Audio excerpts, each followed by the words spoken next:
The cold Wyoming wind whistled through Amber Wilson's shivering bones as her stagecoach broke down 10 miles outside of Cody. She clutched her threadbare coat tighter, watching with dismay as the driver and his companion argued about the broken wheel while the first snow of the season began to fall in delicate flakes around them. "Madam, I'm afraid we won't make it to Cody tonight," the driver finally announced, his weathered face apologetic beneath his frost-dusted beard. "Wheels completely shot, and this storm's coming in faster than expected." Amber's heart sank. She had exactly $4 to her name, a small valise containing everything she owned, and a teaching position waiting in Cody that she couldn't afford to lose. At 22, this opportunity represented her only chance for independence after fleeing her uncle's suffocating household in Boston. "How far is the nearest shelter?" she asked, trying to keep her voice steady despite the cold that had already numbed her fingertips. The driver pointed vaguely westward. "There's a ranch about 2 miles that way. Man named Vance owns it. He might put you up till we can fetch help from town tomorrow." With no other options and the temperature dropping rapidly, Amber gathered her belongings and set off in the direction indicated, her city boots slipping on the increasingly snow-covered ground. The prairie stretched endlessly around her, beautiful but foreboding as the snowfall intensified. An hour later, her feet were blocks of ice, and tears of frustration froze on her cheeks. The light was fading fast, and there was no sign of any ranch. She stumbled forward, fear building with each labored step, when suddenly she spotted smoke rising in the distance. With renewed determination, she pushed toward it, nearly collapsing when she finally reached a modest cabin nestled against a rocky outcropping. A small barn stood nearby, and several horses nickered softly from within. Amber summoned her last reserves of strength to knock on the door. When it swung open, she found herself face to face with a tall man whose piercing blue eyes widened in surprise at the sight of her. "Good heavens," he said, immediately ushering her inside. "Where did you come from in this weather, stagecoach? Broken, Cody?" Amber managed through chattering teeth. The man guided her to a chair by the fire. "I'm Flynn Vance," he said, quickly removing her sodden coat. "And you look half frozen." Amber couldn't stop shaking as Flynn wrapped a thick blanket around her shoulders. He moved with quiet efficiency, pouring her a cup of steaming coffee from the pot hanging over the fire. "Thank you," she whispered, gratefully accepting the mug with trembling hands. "I'm Amber Wilson. I was on my way to Cody to start a teaching position." Flynn nodded, his expression serious as he stoked the fire higher. Outside, the snowfall had thickened into a proper blizzard, the wind howling around the sturdy cabin.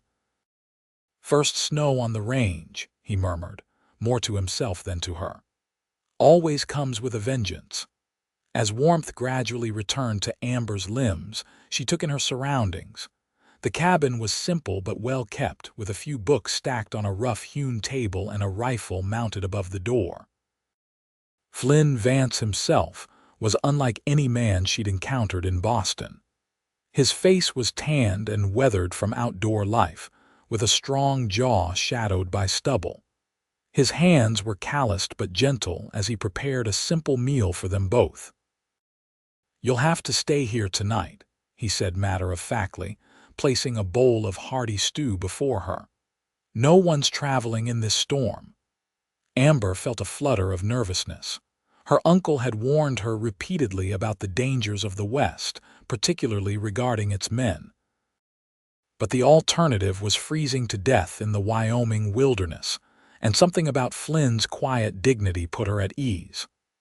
"I don't wish to impose," she said politely. Flynn's mouth quirked in what might have been the beginning of a smile. "Madam, out here, we don't let folks die in snowstorms. That's just common decency." As they ate, Amber explained her situation, how she'd been offered the teaching position in Cody's newly established school, how she'd traveled all the way from Boston, and how desperately important this opportunity was to her. Flynn listened attentively, offering little about himself in return. When their meal was finished, he cleared the dishes and added more wood to the fire. "I need to check on the animals," he said, pulling on his heavy coat. "Make yourself comfortable." Alone in the cabin, Amber removed her still damp boots and stretched her toes toward the crackling flames. Despite her predicament, a curious sense of peace settled over her. The storm raged outside, but here, within these sturdy walls, she felt oddly safe. Flynn returned dusted with snow, his cheeks ruddy from the cold. He removed his coat and hung it by the door, then stood somewhat awkwardly in his own home. "I only have the one bed," he said, gesturing to the narrow cot against the far wall. "I'll sleep by the fire." "I couldn't possibly take your bed," Amber protested. Flynn shook his head firmly. "My mother would haunt me if I let a lady sleep on the floor." His eyes met hers, steady and sincere. "Please." The cowboy built up the fire one last time for the night, creating a warm barrier against the howling storm. As he arranged a makeshift bed of blankets for himself, he glanced at Amber and said quietly, "Stay for the night. Tomorrow, when the storm breaks, I'll take you to Cody myself." Something in his voice, something gentle yet strong, made Amber's heart beat faster. "Thank you, Mr. Vance," she replied softly. "Flynn," he corrected. "Out here, formalities don't mean much." "Flynn," she repeated, testing the name on her tongue. "Thank you, Flynn." As she settled into his bed, surrounded by the unfamiliar scent of leather and pine, Amber listened to the storm raging outside and the steady breathing of the stranger who had saved her life. Tomorrow would bring new challenges, but tonight she was grateful simply to be alive and warm. Morning brought a transformed world. Amber woke to sunlight streaming through the cabin's single window, illuminating a landscape blanketed in pristine white. The storm had passed during the night, leaving behind a breathtaking vista of snow-covered prairie stretching to distant mountains. Flynn was already up, preparing a simple breakfast of flapjacks and coffee. He nodded at her when she emerged from the bed, her hair loose around her shoulders. "Sleep well?" he asked, his voice gruff but kind.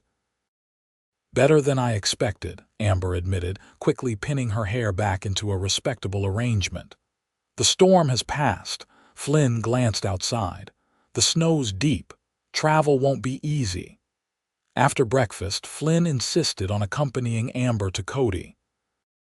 He harnessed 2 horses, explaining that they would need to retrieve her belongings from the abandoned stagecoach first.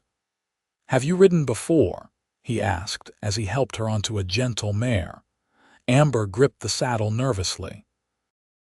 "Only in city parks, with very docile horses and a groom leading them."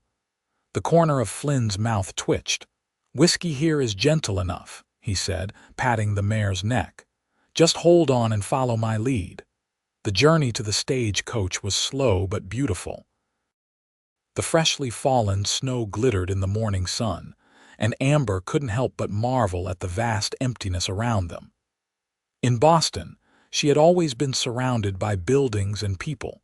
Here, the sheer space was both terrifying and exhilarating. Flynn rode slightly ahead, occasionally glancing back to ensure she was managing.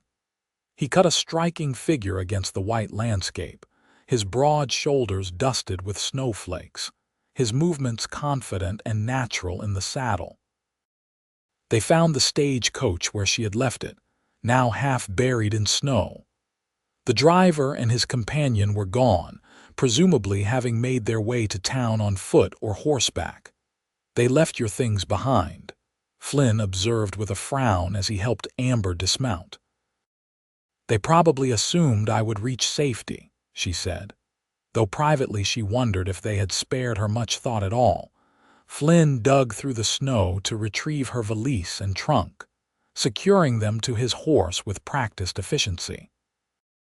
As he worked, Amber found herself studying him more closely.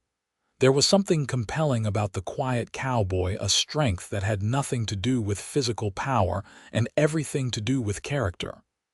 "Ready to continue to Cody?" he asked, helping her remount.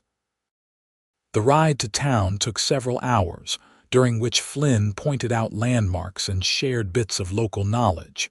He spoke sparingly, but with evident pride about the land he called home. "How long have you lived here?" Amber asked as they followed a trail along a frozen creek. "Born and raised," Flynn replied. "My father staked his claim here after the war, built the cabin with his own hands. And your mother," a shadow crossed his face. "She died when I was 14, influenza." "I'm sorry," Amber said softly. "My parents passed when I was 16, carriage accident." Flynn glanced at her, a moment of shared understanding passing between them. "It changes you," he said simply. Amber nodded, surprised at how easily she could talk to this man she barely knew. "That's why I became a teacher. My mother was one before she married. I wanted to honor her memory." As they crested a hill, the town of Cody came into view, a collection of wooden buildings nestled in a valley, smoke rising from chimneys into the clear blue sky. "It's smaller than I imagined," Amber confessed. Flynn smiled slightly. "Most things out here are bigger than they appear, except for the towns." They rode down the main street, attracting curious glances from townspeople clearing snow from boardwalks. Flynn guided them to a 2-story building with a sign proclaiming it the Cody boarding house. "Mrs. Prescott runs this place," he explained as he helped Amber dismount. "She's strict but fair, and she doesn't tolerate any nonsense. You'll be safe here." Something in his tone made Amber look up sharply. "You sound as if you're saying goodbye." Flynn shifted uncomfortably. "I need to get back to my ranch.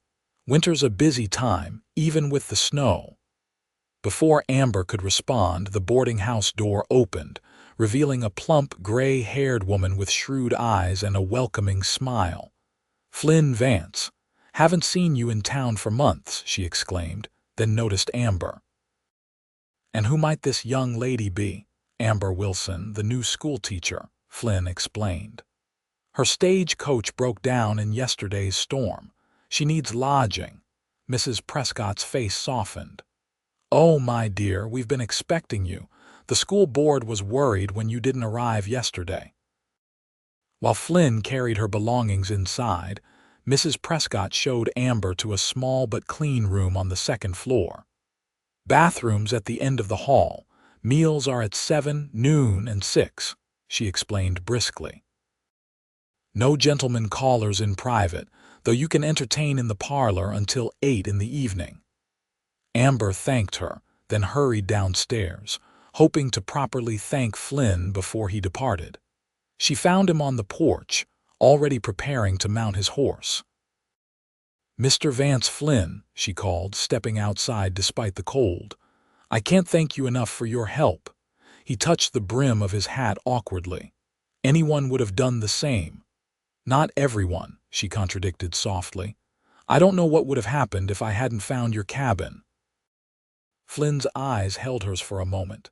"You'll do well here, Miss Wilson. Cody needs a good teacher." "Amber," she corrected with a small smile. "Out here, formalities don't mean much, right?" Something flickered in his expression, surprise, perhaps, or pleasure. "Right," he agreed. "Good luck, Amber." With that, he mounted his horse and rode away, leaving her standing on the porch, watching until he disappeared from view. The following days were a whirlwind of activity as Amber settled into her new position. The schoolhouse was a simple one-room building on the edge of town, and her class consisted of 15 children ranging in age from 6 to 16. Despite the challenges of teaching multiple age groups simultaneously, Amber found the work deeply satisfying. The townspeople welcomed her warmly, though she sensed they were reserving judgment until they saw how she handled their children. Mrs. Prescott proved to be a font of local knowledge, filling Amber in on town dynamics over evening meals. "Judge Hayes runs things officially," she explained one evening, "but it's really his wife Elizabeth who makes decisions. She's head of the school board, so you'll want to stay on her good side." Amber nodded, taking mental notes. "And what about Flynn Vance? He seems to keep to himself." Mrs. Prescott's eyes twinkled knowingly. "Flynn's a good man, one of the best. Lost his parents young and built that ranch up from almost nothing. Folks respect him, but he rarely comes to town except for supplies." "He's not married?" Amber asked, trying to sound merely curious. "No, Mrs. Prescott replied, buttering a roll. "There was a girl once, about 5 years ago, Sarah Miller. Everyone thought they'd wed, but she couldn't handle the isolation of ranch life, left for Denver and married a banker." Amber digested this information, unsure why it interested her so much. She had met Flynn Vance exactly once, under extraordinary circumstances. There was no reason for her thoughts to drift to him as often as they did. 2 weeks after her arrival, Amber was walking home from the schoolhouse when she spotted a familiar figure outside the general store. Flynn was loading supplies into a wagon, his movements efficient and purposeful. Her heart quickened inexplicably as she approached. "Mr. Vance," she called. "What a pleasant surprise." Flynn looked up, his expression momentarily blank before recognition dawned. "Miss Wilson," he said, touching his hat. "How are you settling in?"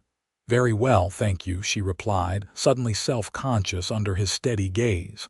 "The children are wonderful, though some of the older boys tested me initially." A faint smile touched his lips. "And did you pass their test?" "I believe so," Amber said with a small laugh. "After I made Thomas Jenkins stand in the corner for an hour for putting a snake in my desk drawer, they decided I might not be as easily frightened as they hoped." Flynn's smile broadened slightly. "Good for you." An awkward silence fell between them. Amber searched for something else to say, unwilling to end the encounter so quickly. "Will you be staying in town tonight?" she asked finally.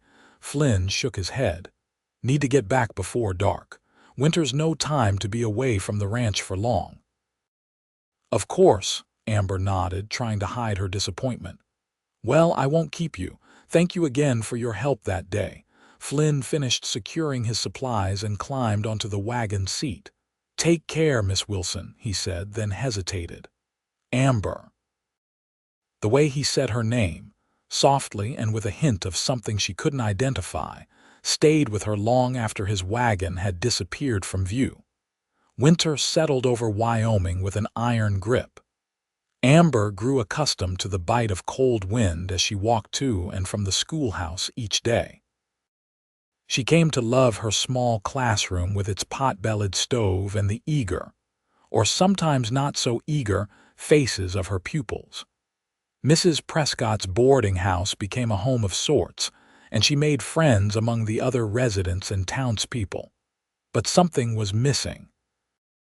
On lonely evenings, Amber would find herself staring out her window at the snow-covered mountains in the distance, wondering about the quiet cowboy whose path had crossed hers so briefly yet left such an impression. In late January, disaster struck. A blizzard more severe than any in recent memory descended on Cody, trapping everyone indoors for 3 days. When it finally cleared, Amber discovered that the schoolhouse roof had partially collapsed under the weight of the snow. "It'll take at least 2 weeks to repair," Judge Hayes informed her gravely after inspecting the damage. "In the meantime, school will have to be suspended." "But the children will fall behind in their studies," Amber protested. "Isn't there anywhere else we could meet?" Judge Hayes shook his head. "Every suitable building is already in use, I'm afraid." That evening, Amber sat dejectedly in the boarding house parlor, trying to devise a solution. Mrs. Prescott found her there, staring into the fire. "Heard about the schoolhouse," the older woman said sympathetically. "Terrible shame," Amber sighed. "Those children need consistent education. 2 weeks is too long to go without lessons, especially for the older ones." Mrs. Prescott considered this, then said carefully, "You know, the church has that back room they use for Sunday school. Might be available on weekdays." Amber's spirits lifted momentarily, then fell again. "But it's too small for all 15 students at once." "So split them up," Mrs. Prescott suggested. "Younger ones in the morning, older ones in the afternoon." It wasn't perfect, but it was a workable solution. The next day, Amber approached Reverend Miller with her proposal, which he readily accepted. Within 2 days, she had established a temporary schoolroom and sent word to all the families about the new arrangement. Most parents were grateful for her dedication, but some grumbled about the reduced hours. One father in particular, Arthur Simmons, confronted her after the first day of the new schedule. "My boy needs to learn his figures proper," he said aggressively, blocking her path as she left the church. "Can't do that in just 3 hours a day." "Mr. Simmons, I'm doing the best I can under difficult circumstances," Amber replied calmly, though her heart raced. Simmons had a reputation for being quarrelsome, especially when he'd been drinking, as he clearly had been. "Not good enough," he growled, stepping closer. "We pay taxes for a full day's schooling." "Arthur," came a firm voice from behind them. "That's enough." Amber turned to find Flynn Vance standing there, his expression hard as he regarded Simmons. "This ain't your business, Vance," Simmons snarled. "I'm making it my business," Flynn replied evenly. "Miss Wilson is working hard to teach your son despite the schoolhouse being damaged. Show some respect." Simmons looked like he might argue further, but something in Flynn's steady gaze made him think better of it. With a final glare at Amber, he stalked away. "Are you all right?" Flynn asked, his voice softening as he turned to her. Amber nodded, her relief palpable. "Thank you. What brings you to town?" "Supplies," he said, gesturing vaguely toward the general store. "And the doctor?" "One of my hands broke his arm." "I'm sorry to hear that," Amber said. "Will he be all right?" Doc Sanders said it properly. "He'll heal," Flynn assured her, then hesitated. "I heard about the schoolhouse." "Yes, it's been challenging," Amber admitted, "but we're managing for now." Flynn seemed to be considering something. Finally, he said, "I should get back to my ranch. Take care, Amber." Before she could respond, he turned and walked away, leaving her with the same sense of incompletion she always felt after their brief encounters. 3 days later, Amber was surprised when Flynn reappeared at the temporary classroom just as she was dismissing the younger children. "Mr. Vance," she greeted him, conscious of the curious stares from her pupils and their waiting parents. "Twice in 1 week. To what do we owe the pleasure?" Flynn removed his hat, looking uncharacteristically uncertain. "I've been thinking about your situation," he said. "With the schoolhouse." "Oh," Amber prompted when he didn't continue. "My ranch house has a large front room we don't use much in winter," he said finally.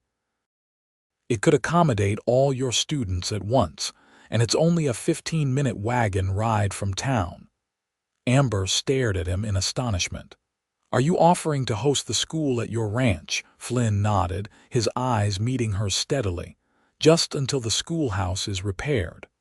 "That's incredibly generous," Amber said, genuinely touched by the offer. "But wouldn't we be terribly in your way?" "I'd clear out completely during school hours," he assured her. "My hands and I would work in the barn or out on the range." The practicality of the arrangement was undeniable. A full school day with all her students together would be far better than the split schedule she was currently managing. "I would need to consult with the school board," she said thoughtfully. "Of course," Flynn agreed. I've already mentioned it to Elizabeth Hayes. She seemed amenable, pending your approval. Amber couldn't help but smile. You've thought this through. A hint of color touched Flynn's cheeks. I don't like seeing you struggle when there's a solution available. Something warm unfurled in Amber's chest at his words. Thank you, Flynn, truly. 2 days later, after the school board's unanimous approval, arrangements were made. Flynn would transport Amber and any children who needed rides to and from the ranch each day. The temporary classroom would be set up in his front room, with minimal disruption to his household. The first morning of the new arrangement, Amber waited nervously outside the boarding house, her teaching materials packed carefully in her satchel.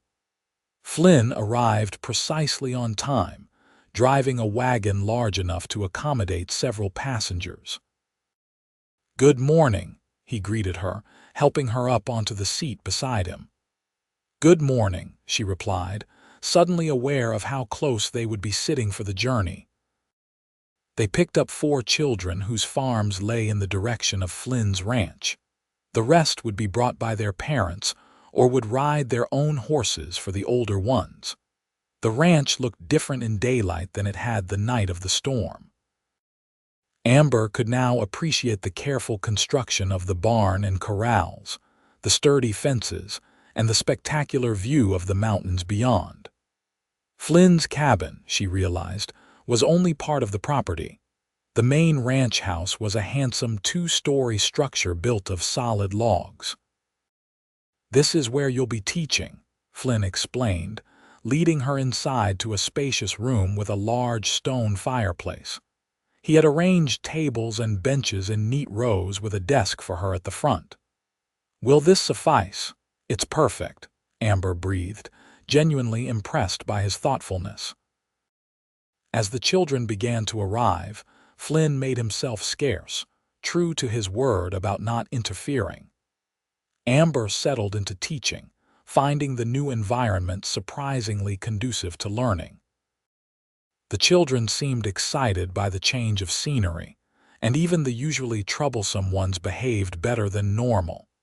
At midday, Flynn's housekeeper, an older woman named Mrs. Harding, brought in a simple lunch for everyone's sandwiches, apples and cookies still warm from the oven. "Mr. Vance insisted," she said quietly to Amber. "Said growing minds need proper nourishment." The unexpected kindness brought a lump to Amber's throat.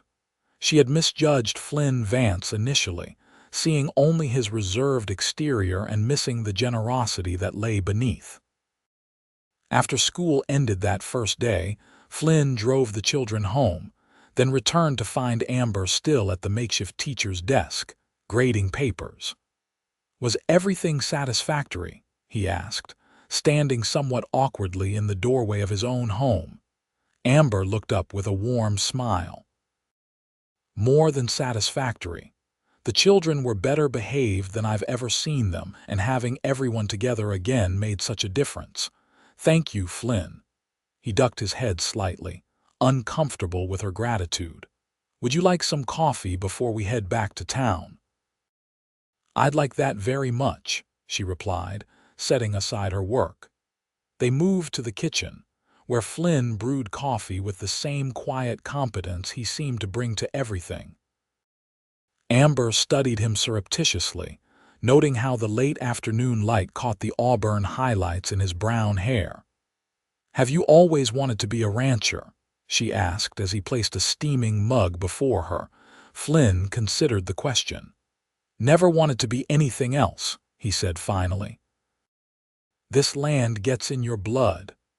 "I can understand that," Amber said, glancing out the window at the snow-covered pastures and distant mountains. "It's beautiful here." "What about you?" Flynn asked. "Always wanted to be a teacher," Amber smiled. "I suppose so, though I didn't realize it until after my parents died. Teaching gives me purpose, a way to make a difference." "You're good at it," Flynn observed. "I watched a bit from the window this morning. The children respect you." "They respect this place too," Amber said. "You've built something special here, Flynn." He looked around the kitchen, his expression thoughtful. It's a good life, but a solitary one sometimes. The admission seemed to surprise him as much as it did her. Flynn Vance didn't strike her as a man who easily shared personal thoughts. Solitude has its merits, Amber said carefully, but so does companionship.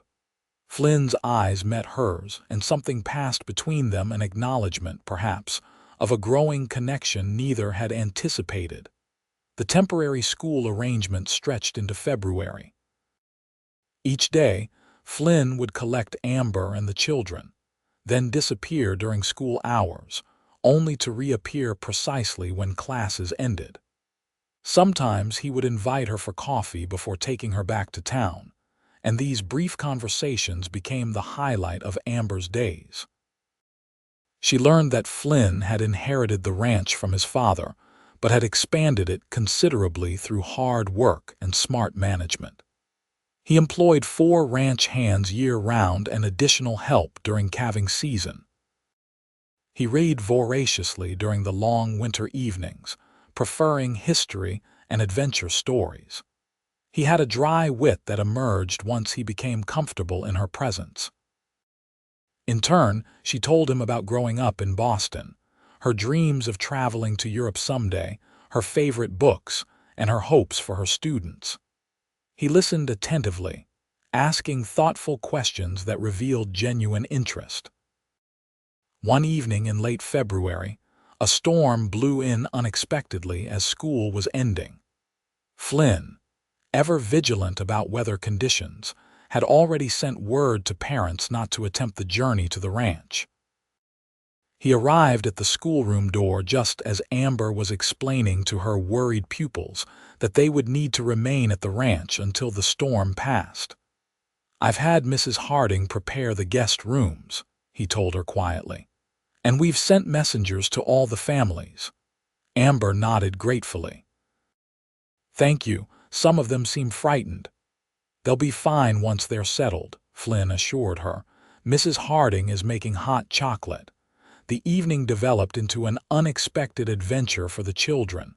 Mrs. Harding served a hearty stew for dinner, and afterward, Flynn surprised everyone by suggesting they gather in the front room for stories. "Miss Wilson is an excellent reader," he said, bringing in a stack of books from his personal library. "Perhaps she would share a tale or two." Amber selected Treasure Island, and soon had the children captivated with the adventures of Jim Hawkins and Long John Silver. When the younger ones began to nod off, Mrs. Harding shepherded them upstairs to bed, leaving Amber with the older students and Flynn. "Perhaps Mr. Vance has a story to share," Amber suggested, her eyes twinkling with challenge. Flynn looked momentarily alarmed, but then nodded. "Not from a book, but I could tell you about the time I tracked a mountain lion that had been preying on local livestock." The remaining children perked up instantly, and Flynn began his tale. Amber watched, enchanted, as the usually reserved rancher came alive in the telling, his deep voice rising and falling with the drama of the chase, his hands gesturing to illustrate the rugged terrain he had traversed. Later, when the last child had been tucked into bed, Amber and Flynn found themselves alone by the fire, each cradling a glass of whiskey he had produced from a cabinet. "You're a natural storyteller," she told him, admiring how the firelight played across his features. Flynn smiled slightly. "Only with the right audience. The children adore you," Amber continued. "Thomas Jenkins practically worships you. He told me yesterday that he's going to be a rancher just like Mr. Vance when he grows up." "Poor career choice," Flynn said with a self-deprecating chuckle. "The hours are terrible and the pay is worse. But the satisfaction must be immense," Amber countered. "Creating something, nurturing it, watching it grow." Flynn's eyes held hers for a long moment. "Yes," he said softly, "that's worth everything." The storm raged outside, but within the ranch house, Amber had never felt more at peace. They talked late into the night, moving from topic to topic with an ease that surprised them both. Flynn described his dreams for the ranch, the improvements he wanted to make, the legacy he hoped to build. Amber shared her ambitions for the school and her desire to establish a proper library in Cody. "You've changed things already," Flynn told her. "Parents are noticing how their children have advanced under your teaching." "I hope so," Amber said. "These children deserve every opportunity we can give them." As the fire burned low, a comfortable silence fell between them. Amber found herself studying Flynn's profile, the strong line of his jaw, the small scar near his right eyebrow that she had noticed weeks ago but never asked about. "How did you get that scar?" she asked impulsively. Flynn touched it absently. "Horseback riding accident when I was 12. My father's stallion threw me into a fence post." "Did you get right back on the next day?" Flynn confirmed with a smile. "My father insisted. Said fear only grows if you feed it." "Wise man," Amber commented. "He was," Flynn agreed. "He would have liked you." The simple statement warmed her more than the whiskey or the fire. "I wish I could have met him." "He would have appreciated your determination," Flynn continued. "And your kindness." "You think I'm kind?" Amber asked, genuinely curious about his perception of her. Flynn looked surprised by the question. "Of course. I've watched how you treat every child equally, regardless of their abilities or background. How you stay after school to help struggling students, how you defend them like you did with Arthur Simmons' boy." Amber felt herself blush under his steady gaze. "You notice a lot." "I pay attention to things that matter," he said simply. The implication hung in the air between them, neither quite ready to acknowledge it directly. Finally, Flynn stood and added another log to the fire. "We should get some rest," he said. "Storm or not, those children will be up with the sun." Amber nodded, allowing him to escort her to the guest room Mrs. Harding had prepared. At the door, Flynn hesitated. "Good night, Amber," he said softly. "Good night, Flynn," she replied, reluctant to end the evening but knowing it was necessary. As she settled into the comfortable bed, listening to the wind howling outside, Amber realized with perfect clarity that she was falling in love with Flynn Vance. The storm lasted 2 days, during which Amber continued teaching the children at the ranch while parents remained in town. When the roads finally cleared enough for travel, there was an almost tangible disappointment among both pupils and teacher at having to return to normal routines. Flynn drove them all back to town, dropping the children off at their homes before taking Amber to the boarding house. As she prepared to descend from the wagon, he cleared his throat. "The town social is next Saturday," he said, his eyes fixed on the reins in his hands. "Would you consider attending with me?" Amber's heart leaped. The town social was a monthly event where folks gathered for dancing, food, and community news, and attending with someone was tantamount to announcing courtship intentions. "I would be delighted," she replied, unable to keep the smile from her voice. Flynn finally looked at her, relief evident in his expression. "I'll call for you at 6 then." The week passed in a blur of anticipation. The repaired schoolhouse reopened, and though Amber was glad to return to proper facilities, she missed the daily journey to Flynn's ranch and their quiet conversations over coffee. On Saturday evening, Amber took unusual care with her appearance, wearing her best dress, a deep blue wool with delicate lace at the collar and cuffs. Mrs. Prescott helped her arrange her hair in a more elaborate style than usual, securing it with her mother's pearl combs. "Well, well," the landlady commented with a knowing smile. "Flynn Vance won't know what hit him." Amber blushed. "Is it that obvious?" "Only to anyone with eyes, dear," Mrs. Prescott replied kindly. "And it's about time that man found someone worthy of him." Flynn arrived precisely at 6, looking distinctly uncomfortable in his Sunday best, a dark suit that emphasized his broad shoulders, and a white shirt that made his tanned skin appear even more so by contrast. "You look beautiful," he said simply when Amber appeared in the parlor. "Thank you," she replied, taking in his transformed appearance. "You clean up rather well yourself, Cowboy." The small jest broke the tension, and Flynn smiled as he offered his arm. They walked together to the town hall, where lanterns were strung across the ceiling and a small band was already playing. Their entrance together caused a ripple of interest. Flynn Vance rarely attended social functions, and never with a companion. Elizabeth Hayes approached them immediately, her approval evident in her warm welcome. "Miss Wilson, Mr. Vance, how wonderful to see you both," she greeted them. "Flynn, I must thank you again for your generosity in hosting our school during repairs." "It was my pleasure," Flynn replied, his hand resting lightly on Amber's back in a subtly possessive gesture that did not go unnoticed. After Elizabeth moved on, Flynn leaned down to murmur in Amber's ear, "Would you care to dance?" Despite his earlier stiffness, Flynn proved to be a capable dancer, guiding Amber smoothly around the floor. She was acutely aware of his hand at her waist, the respectful but definite way he held her as they moved to the music. "Where did a rancher learn to dance so well?" she teased. "My mother insisted," Flynn replied, a fond smile touching his lips at the memory. "Said no son of hers would stomp around a dance floor like a buffalo." Amber laughed. "I wish I could have met her too." "She would have adored you," Flynn said with certainty. "She always valued education highly. Taught me to read before I was 5. They danced 3 dances in succession before taking a break for refreshments. Throughout the evening, Amber noticed admiring glances from women and assessing looks from men.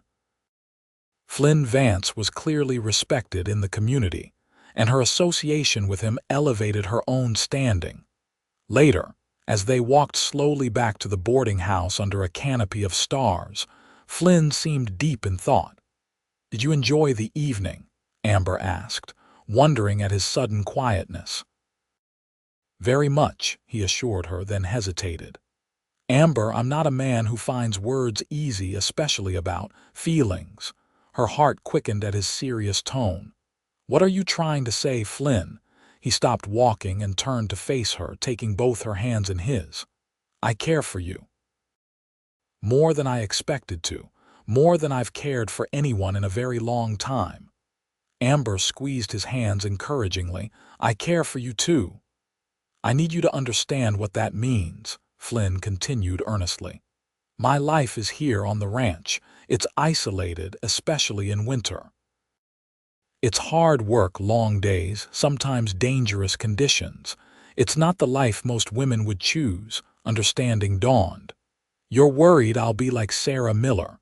Flynn looked surprised, then rueful. "Town gossip travels fast." "Mrs. Prescott mentioned her," Amber admitted. "Flynn, I'm not Sarah.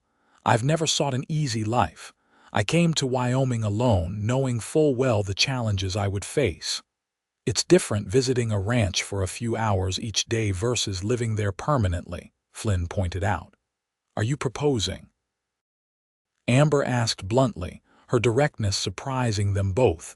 Flynn's eyes widened, then a slow smile spread across his face. "Not at this precise moment," he said. "But I'm considering it for the near future, if that possibility doesn't frighten you away." Amber stepped closer to him, emboldened by his honesty. "It doesn't frighten me at all, quite the opposite."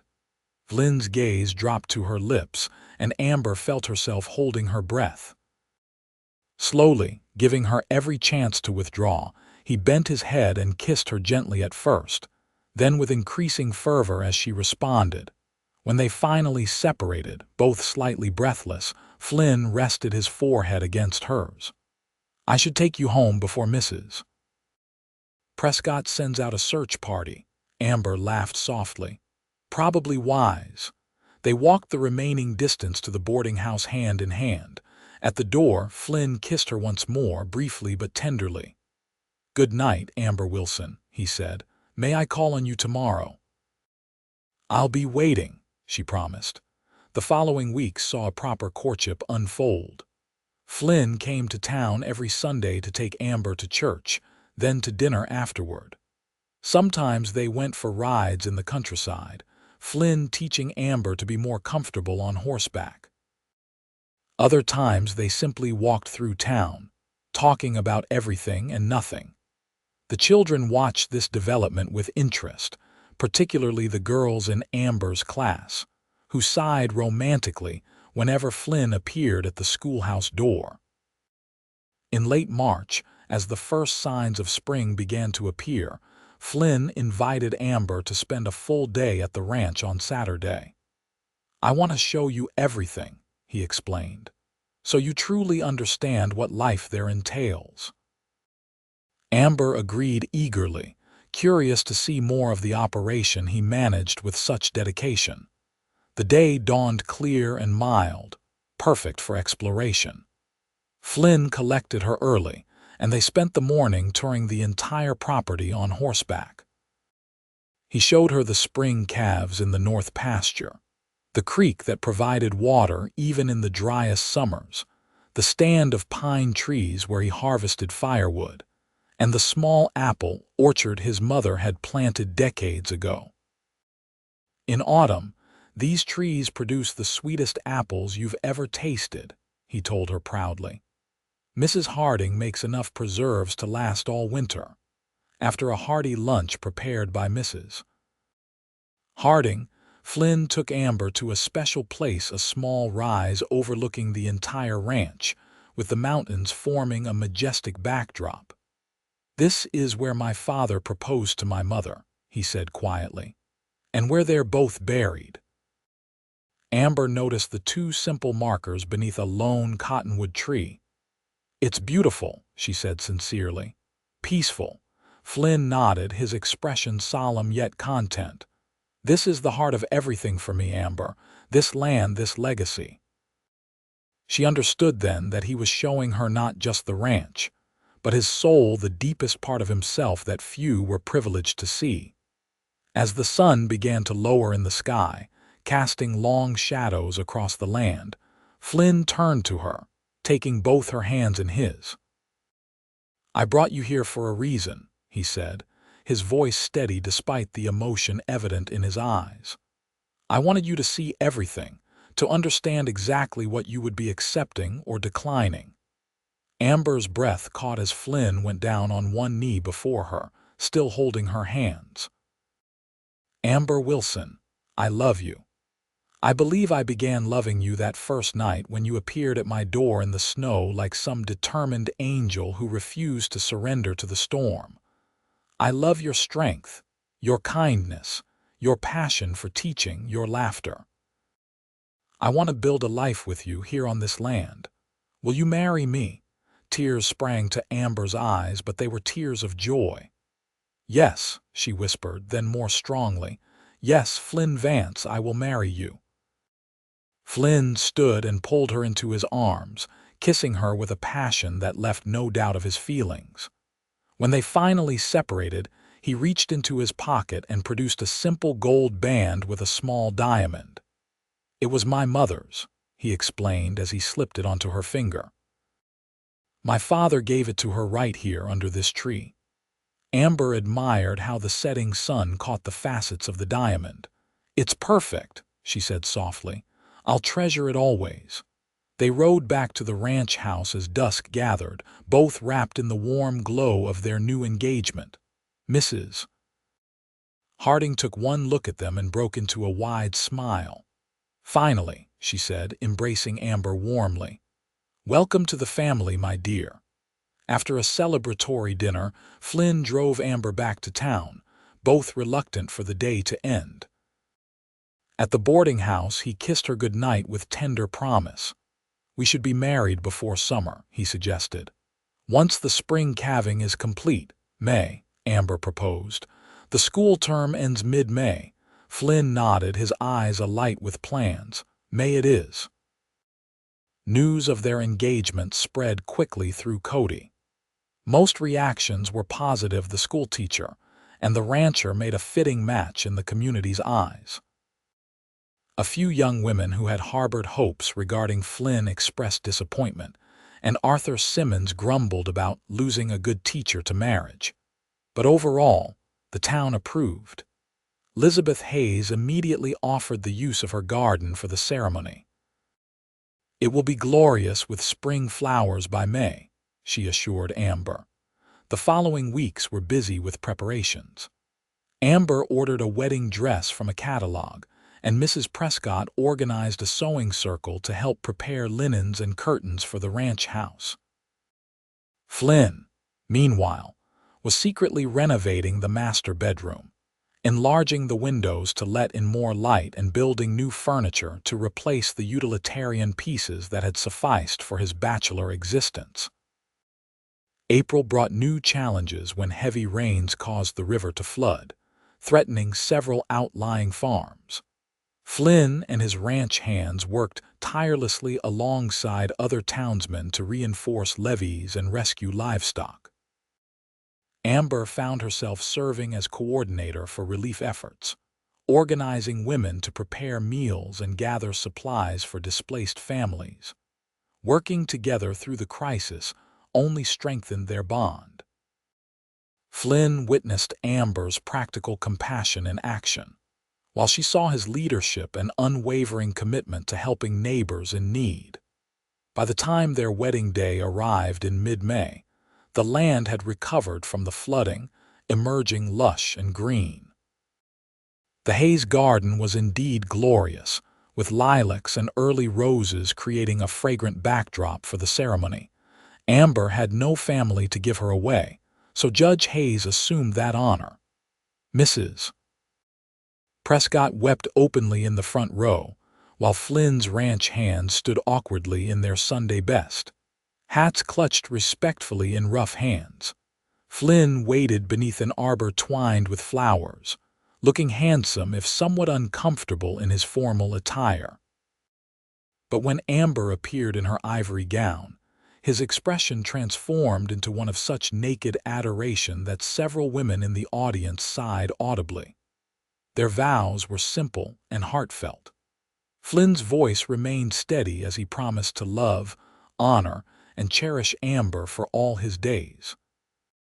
Her own voice trembled slightly with emotion as she made the same promises in return. When Reverend Miller pronounced them husband and wife, Flynn's kiss was restrained due to their public setting, but the look in his eyes promised much more to come. The reception was held in the town hall, with tables groaning under the weight of potluck contributions from half the community. There was dancing and laughter, toasts and well wishes. Even the cantankerous Arthur Simmons approached to offer grudging congratulations. "Don't know what we'll do for a teacher now," he muttered. "I'm not going anywhere, Mr. Simmons," Amber assured him with a smile. "I'll continue teaching until the school board finds a replacement." "And even after," Flynn added, his arm secure around his new wife's waist. Amber plans to start a lending library for the town. Education doesn't end with marriage. Simmons looked surprised, then oddly pleased. "Well, that's good news then." As the celebration continued around them, Flynn leaned down to whisper in Amber's ear, "Ready to leave whenever you are, Mrs. Vance." The new name sent a thrill through her. "Mrs. Vance," she repeated softly. "I like the sound of that." An hour later, they departed amid cheers and thrown flower petals, climbing into Flynn's wagon, which had been decorated with ribbons and a somewhat crude, "Just married" sign clearly the handiwork of his ranch hands. The journey to the ranch seemed both interminable and too brief. They spoke little, each acutely aware of what awaited them at journey's end. When they finally arrived, Flynn surprised Amber by lifting her into his arms to carry her across the threshold. "Welcome home, Mrs. Vance," he said, his voice husky with emotion. "Inside, Mrs. Harding had prepared everything beautifully, with fresh flowers in every room and a cold supper waiting in the kitchen. But she herself was nowhere to be seen, having tactfully retired to her own small cottage on the property to give the newlyweds privacy. Flynn set Amber on her feet in the front room, suddenly seeming uncertain. "Are you hungry? Thirsty?" Amber shook her head, reaching up to loosen his tie. "No," she said simply. "Take me upstairs, Flynn." His eyes darkened at her directness. Without another word, he swept her into his arms again and carried her up the stairs to the master bedroom. Amber gasped when he opened the door. The room had been transformed since she'd last seen it. New curtains hung at enlarged windows, a beautiful handcrafted bed dominated the space, and a dressing table with a mirror stood in one corner. "You did all this?" she asked, touching the intricate carving on the bedpost. "With some help from my hands," Flynn admitted. "Do you like it?" "It's beautiful," Amber said sincerely, "but not as beautiful as you." Flynn's smile was tender as he drew her into his arms.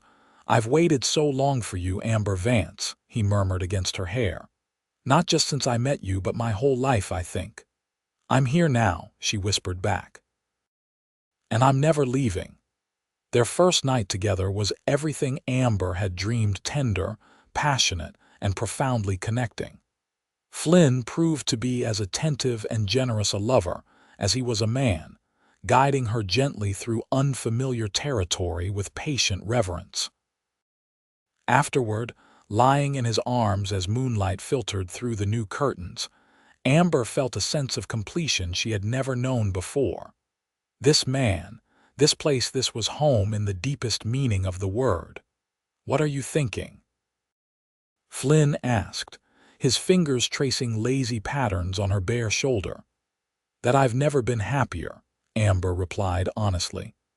"That somehow a broken-down stagecoach in a snowstorm turned out to be the greatest blessing of my life."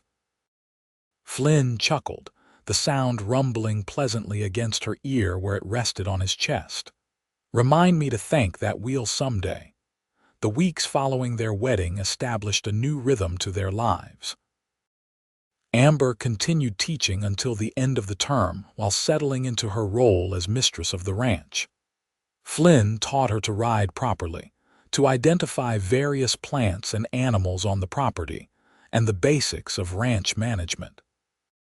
In turn, she brought music and literature more prominently into the household, often reading aloud in the evenings while Flynn worked on ledgers or mending tack.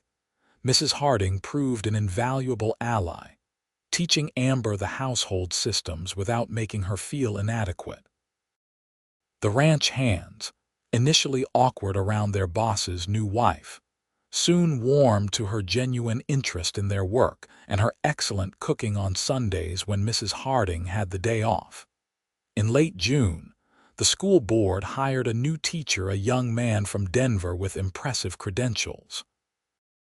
Amber felt a pang at leaving her pupils, but consolation came in the form of the town council's approval for her to establish Cody's first lending library in a small room adjacent to the post office. "We'll build the shelves," Flynn promised when she showed him the space. "And I'll donate some books to start." By August, the library was operational, with Amber riding into town twice weekly to manage it. Her proudest moment came when Arthur Simmons' son became one of her most regular borrowers, devouring adventure stories and gradually improving his reading skills. Summer faded into autumn, bringing the harvest and cattle sales. Flynn often traveled to larger towns for livestock auctions, always returning with books or small gifts for Amber. Their love deepened with each passing day, moving beyond the first flush of passion into something more enduring, a partnership built on mutual respect, shared values, and genuine delight in each other's company. When the first anniversary of their meeting approached in November, Flynn surprised Amber with a special dinner at home, sending Mrs. Harding to visit her sister for the night. "I have something for you," he said after they had eaten, producing a small wrapped package. Inside, Amber found a beautiful leather-bound journal. "Open it," Flynn encouraged. The first page bore his handwriting, not his usual practical script, but careful, deliberate letters. First snow on the range, the cowboy built a fire and whispered, "Stay for the night." She did, and his life was never the same again. Tears filled Amber's eyes. "Oh, Flynn, I'm not a poet," he said apologetically, "but I wanted to mark the day somehow." "It's perfect," she assured him, leaning across the table to kiss him tenderly. "And I have something for you too, though it's not wrapped." Flynn raised his eyebrows questioningly. "In about 7 months," Amber said, her hand moving to rest on her still flat stomach, "we're going to need a cradle in our bedroom." Flynn's expression transformed from confusion to wonder in an instant. "A baby? You're certain?" Amber nodded, her heart full at his evident joy. "Dr. Sanders confirmed it yesterday." Flynn was around the table in seconds, gathering her into his arms with careful reverence. "A child," he murmured against her hair. "Our child." The months of Amber's pregnancy passed with Flynn alternating between overprotective vigilance and awestruck anticipation. He insisted on hiring additional help for the household, built a magnificent cradle from cherry wood, and read every medical text he could find about childbirth and infant care. The baby arrived in early June, a healthy boy with his father's blue eyes and a powerful set of lungs. They named him Frederick James Vance, after both their fathers, but called him Freddie. "He's perfect," Flynn whispered, holding his son for the first time with tears unashamedly tracking down his cheeks. "Just like his mother." Family life suited the Vances. Flynn proved to be a devoted father, often carrying Freddie in a sling across his chest while inspecting the property.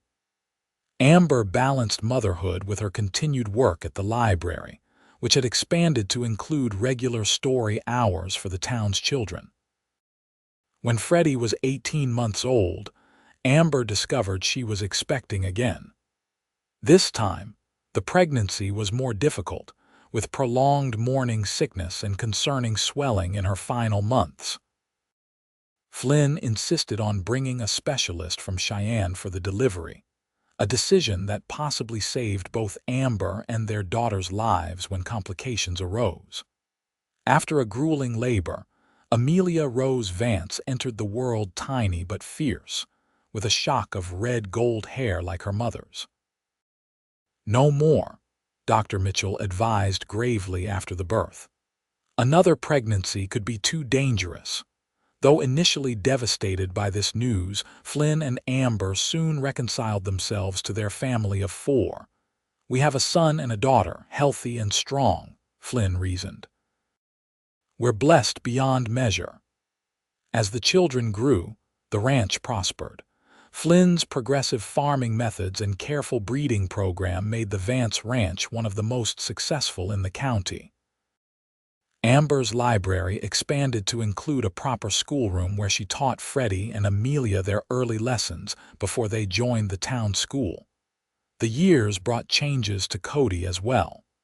The railroad arrived, bringing increased commerce and new settlers.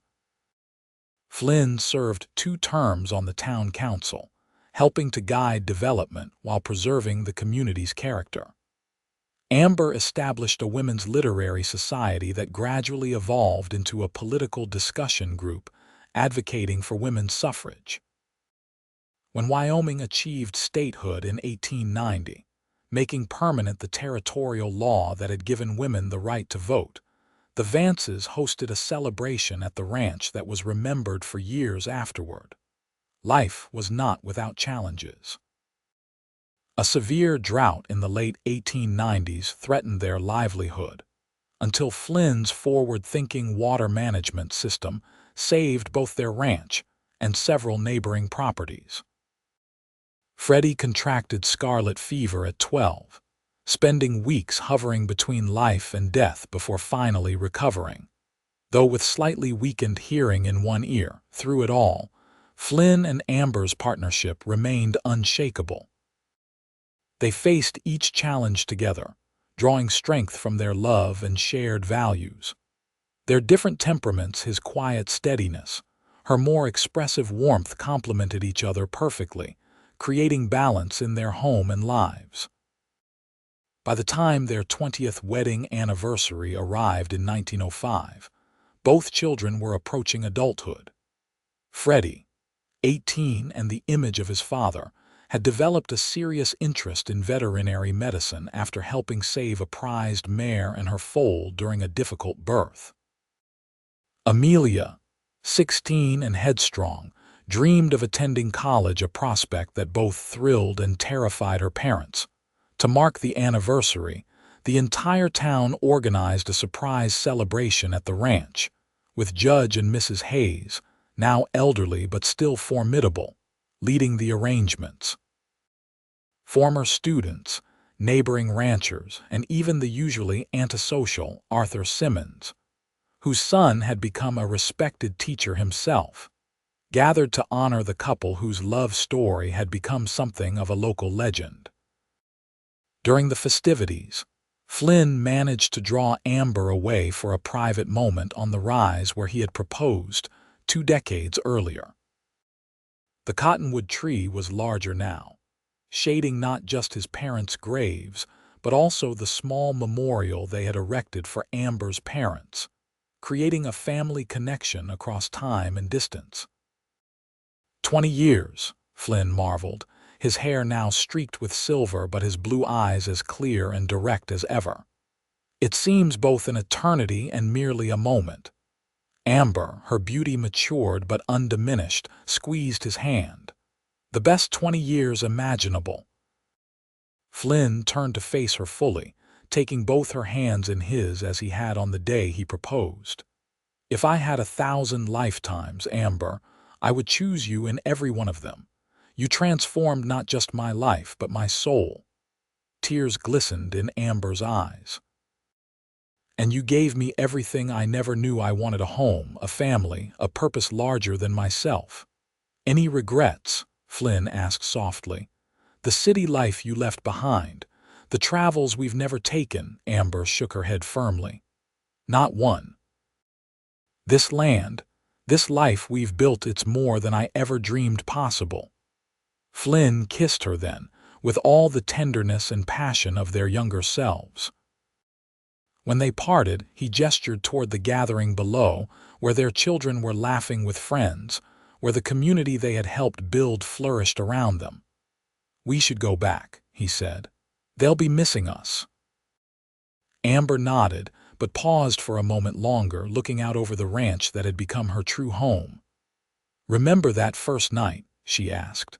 When you built the fire and asked me to stay? Flynn's smile was full of memory and gratitude. Best words I ever spoke. And the easiest promise I ever kept, Amber replied, her heart as full as it had been on that snowy evening so many years ago when a broken-down stagecoach had led her to everything that mattered. Hand in hand, they walked back down the hill toward the lights and laughter of their celebration, their steps in perfect harmony, just as they had been from the moment a cowboy had whispered, "Stay for the night," and a courageous young woman had said yes.